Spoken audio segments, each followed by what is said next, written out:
for the world a new day. Welcome to Muffin Talk. Shines a light to create. Kia ora and welcome to Muffin Talk. This radio program is brought to you by the initiative Titipounamu, Study and Joy. Once a week, I invite guests to talk about their work and their passion for issues on community programs, social justice, religions and beliefs, and the care of the earth. My guest today is Shabbir Rajkotwala. Shabbir, a very warm welcome and hi to my radio program. Yeah, kia ora. It's really nice to be here. Thank you very much. Thank you for joining. Shabbir is originally from Mumbai. He is based in Auckland and is a leading member of the Dawoodi Bohra Muslims in Auckland. Shabbir, can you tell us a little bit more about the history of the Dawoodi Bohra Muslims? Maybe we can start with the name of and its origin.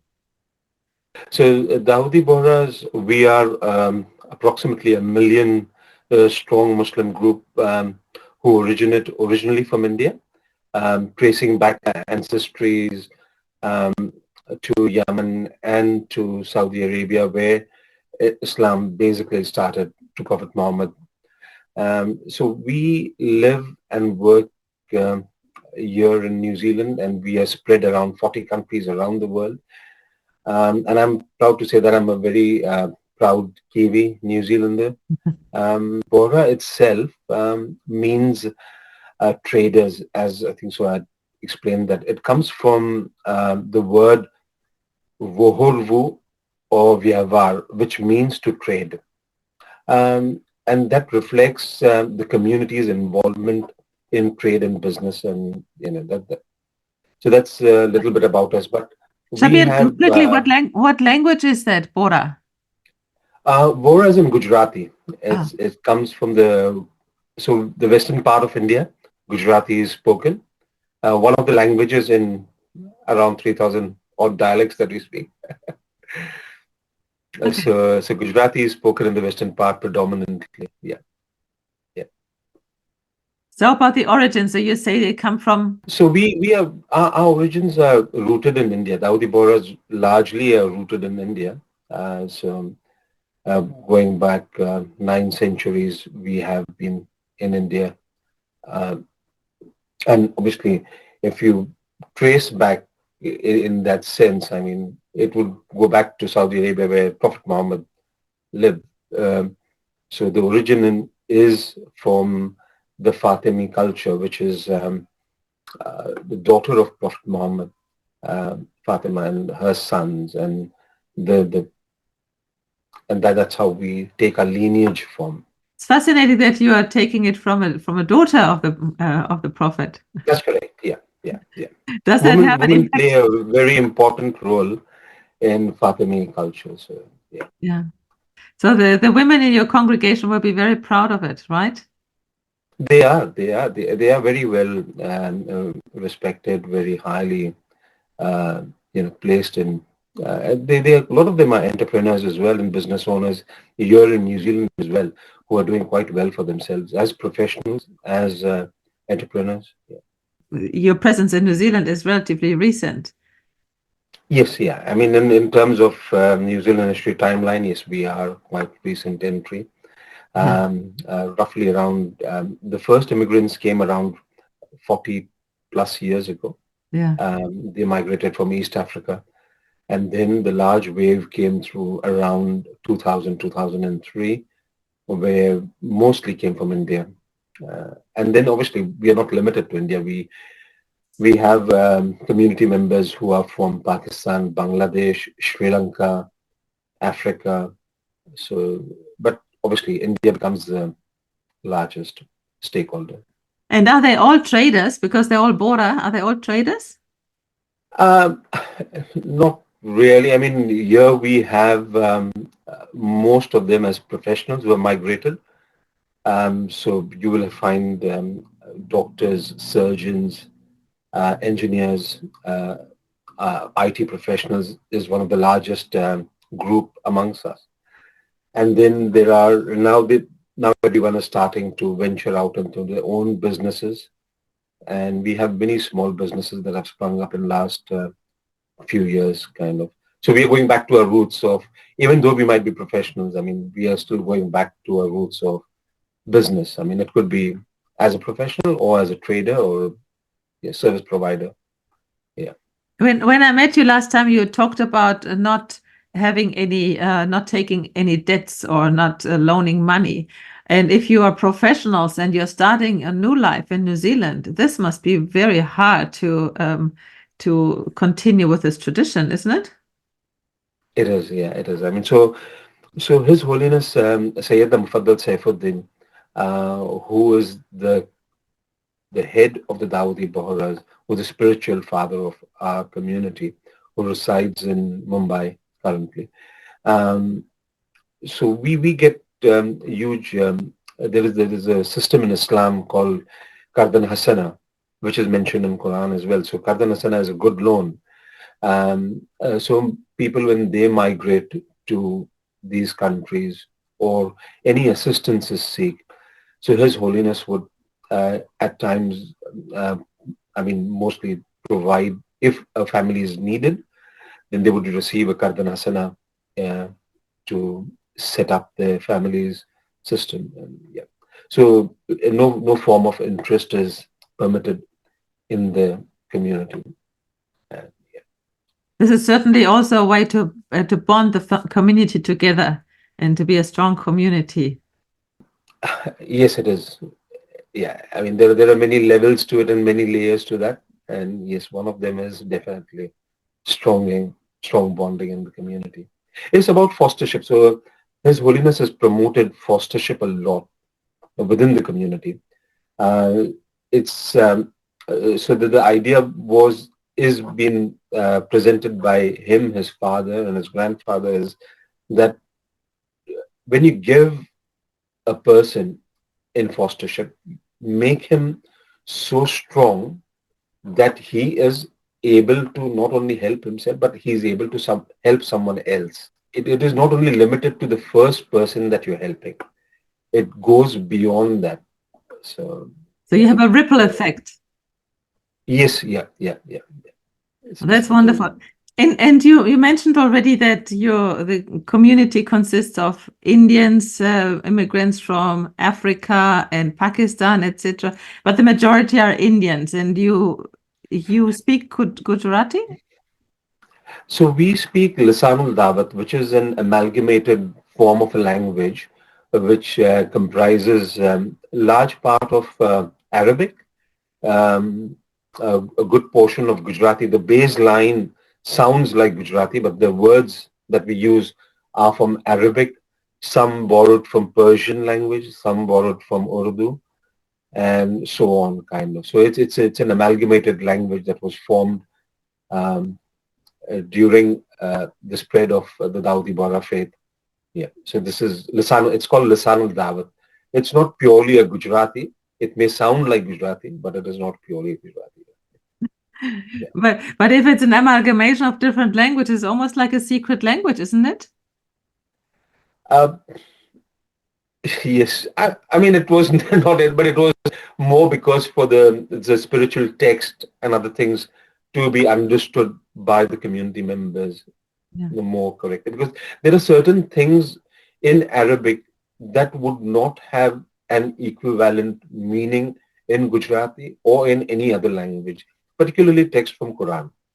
So, and the emotions can never be translated or transferred in the same manner as it would be stated by in the word of God.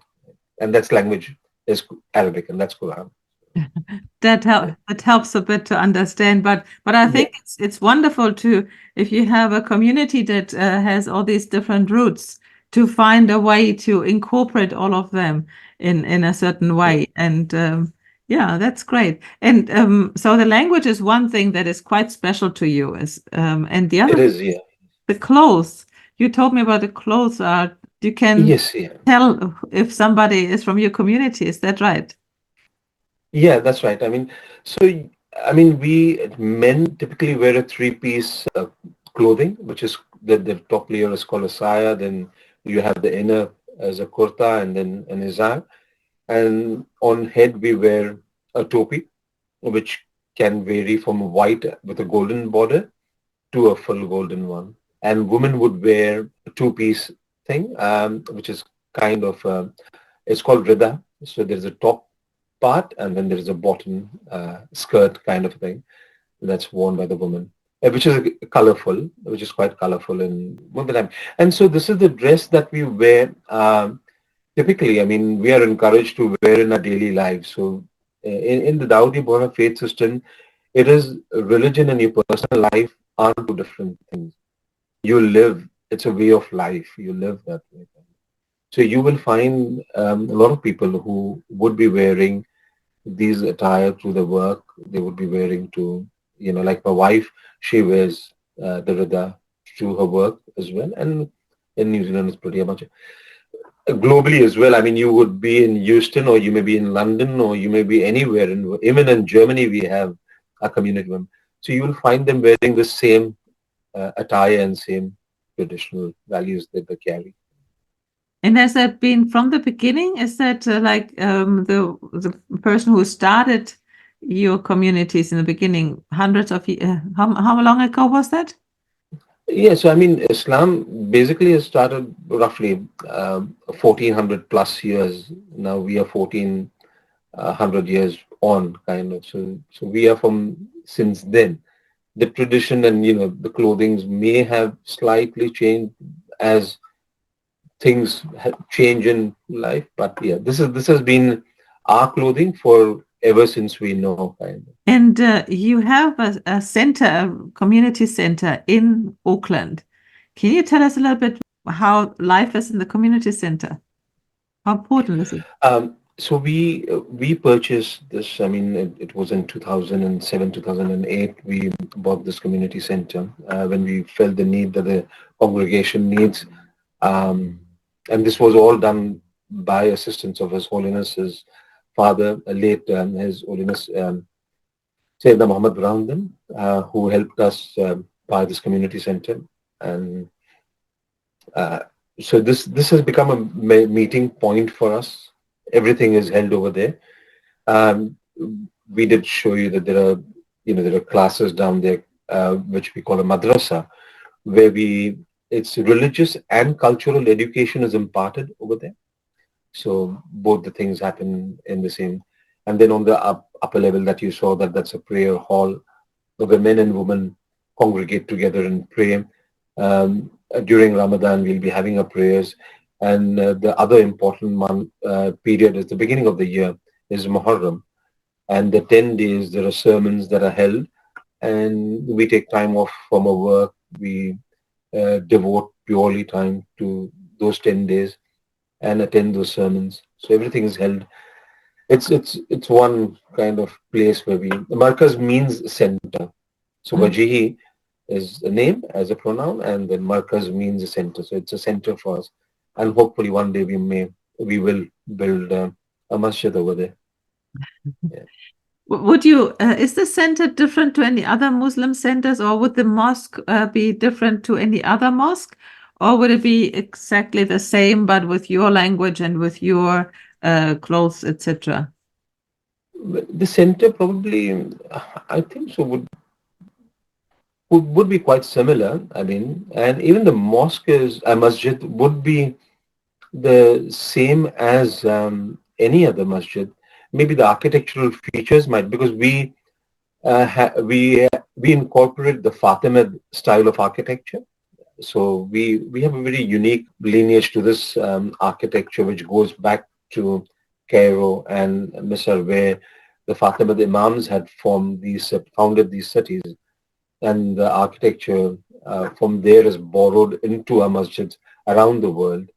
So wherever you go, you will find a very unique architectural characteristic in our masjids, which is kind of, but inside the orientation of Qibla is exactly how all Muslims would do. We have the same. Rest, pretty much it's the same thing. So we aren't any different than Muslim. Is there something like a main masjid for your community, like in Mumbai maybe, or in I don't know which country? Because I hear that you talk about Father Holiness, and to me, as I'm not so familiar with your faith, is to me, I compare it a little bit to like a pope. Is that correct? It's like a grand imam. How can I see that? So his position is Dai al-Mutlaq. And the correct way to define, he is vicegerent to the imam who is in seclusion. So there is a lineage of imam that is going on, and he is a vicegerent to the imam. Yeah. And yes, I mean, there isn't a central masjid per se, but there are masjids that have significance and importance in the faith system, like when they were built, where they are, or you know. So in that sense, yes, there are certain masjid that hold a, a special value to our faith. Yeah. Where are they located? Pretty much scattered everywhere. Like there are a few in Egypt. It was a UNESCO. It's 11th century masjid that was renovated. It was in a very depleted state, and UNESCO had given up on that project. And His Holiness Sayyidina Muhammad Brahmana, the father of the current Sayyidina, he undertook the renovation of the masjid. It was in such a bad state that it had become a playground, um, and so His Holiness undertook. UNESCO had given up, and we rebuilt the whole in 23 months. We completed the project, which was an impossible task. And so that's one of the masjid that is very important for us.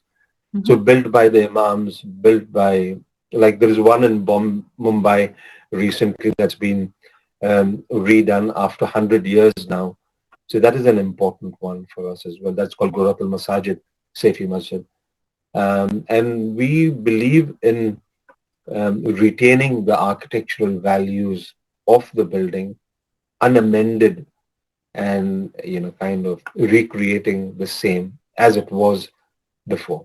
And now that we are approaching Ramadan, which day does Ramadan start? It will start on 10th of March for us here. And So how will you celebrate it in the community? yeah, it would be at the center. We would be holding regular prayers as prescribed. I mean, the 5 prayers would be held at the center. And in the evening, it will be the breaking of the fast. We would be serving iftar. There would be recitation of Quran every day. We try and complete as many as Quran we can, because it's the month when the Quran has its most significance, and it's been revealed around at that time. There is one particular night during Ramadan that on that particular night we stay awake all night and pray. It's called Laylatul Qadr. It's a very important night for us. Apart from that, we have many Hafiz al-Quran. The children are memorizing Quran quite a lot. So that is encouraged quite a lot within the community to memorize entire. So currently we have 11, a girl who is around 14 years old. She has memorized, probably the youngest in our community, who has memorized the entire 625 pages of Quran. Oh my God. We have actually 4 almost. When did yeah, she start learning about it? When she was well, little? she started at age of 5, so just recently, and another child who completed, who has left Auckland, but very young. I mean, at the age of, I think so, 9 or 10, he has completed entire Quran. So yeah, so they start very early, and yeah, so we have 4 current Hafiz, and there are many more in making. Yeah, so Quran is a very important thing for us to memorize the Quran. Yes. And His Holiness's vision is that every child should be memorizing Quran. And when we think of time of fasting, in many religions, we have fasting, almsgiving, and outreach to community prayer, all combined, fasting, prayer, almsgiving. And do you have also almsgiving or reaching out to the wider community? Yes, we do. What we do is in Ramadan, we the iftar food that we cook for ourselves, we would be sharing it with the wider community, to start with the neighbors, then with communities like, we have, you must have noticed, we have a Pataka card box outside the community. So that's kind of a community food box that we have left, where we, every day probably we would be putting in food there. And apart from that, we would be going to City Mission and things alike, and many other organizations where we would be giving away food during them. And it's not only in Ramadan. So we do this thing through a community initiative called Project Rise. What is the name? Project? It's called Project Rise. Project Rise. I'll share the link with you so you can have a look at the activities that Project Rise does. Yeah, coincidentally, this year Easter is in between Ramadan. So we share a very good relationship with the neighboring churches, especially the Presbyterian church right next door to us. We call them often over, and a couple of years ago we had a barbecue with them during Ramadan. And, so obviously we wouldn't eat, but we did take food for them. And so this year we do intend to do the same, to celebrate the Easter with us and share something. What about environment? Do you also have projects regarding the environment? So Project Rise is the wing that would take care of such things. I mean, they would be, we have done quite a few environmental projects as well.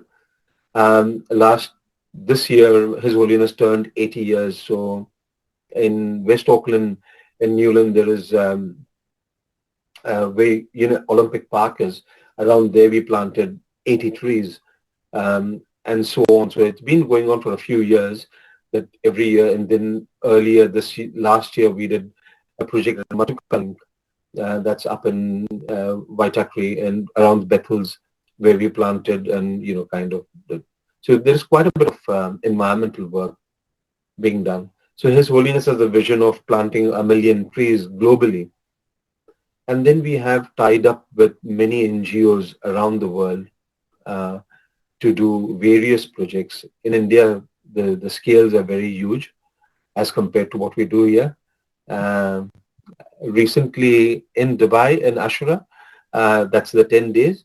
After completion of those 10 days, around, I think so, 100, don't quote me on the number, but I think so it was around 100 palm trees were planted, if I'm not wrong. So it's an ongoing work, kind of. It's a work in progress. So maybe we have done beach cleanups in Auckland. We have done a lot of stream cleanups in West Auckland. We have done quite a lot of work in stream cleanups and beach cleanups. Oh, that's really important. And maybe your community will join then the Auckland Faith Council for the next creek cleanup that we're planning. Yes, I mean, I think so last year I had reached out, but I think so we were not able to communicate, whatever reason. Well, last year we had to cancel our big event of creek cleanup because it collided with the big storms. So it was not safe to do it. But for this year, we have new plans. Yes, we would be more than keen. We are also planning a blood drive in April, a blood donation drive. So that would be the best way to give back to the community. What more precious than blood can be? So you would work together with NZ Blood? Yes, we are. I mean, we were not able to do it this side of the Ramadan. Some dates clashed, and so we are hoping that we'll be able to do that on the other side of the Ramadan. Thank you so much, Shabbir. That's really enlightening to hear what your community is doing. How many people are you here in Auckland? We are roughly around 115 families in Auckland, and growing. Every day we are getting more migrants coming in. And you have younger families. You have young families and 115, and that will grow. Yeah, they are. So thank you very much for this interview. I wish you all the best. And do we say Happy Ramadan now? Yes, the right would be Ramadan Mubarak. Ramadan Mubarak. Well, that's Arabic. Okay, then I can understand that part. Thank you very much, Shabbir, for this. Thank you so much. Really. Okay. Kia kaha and keep safe. And thank you so much, Shabbir. Thank you. Thank you for listening. Thank you. Out there, heroic peace is calling. In the bonds of love we meet. For the world, a new day dawning and shine.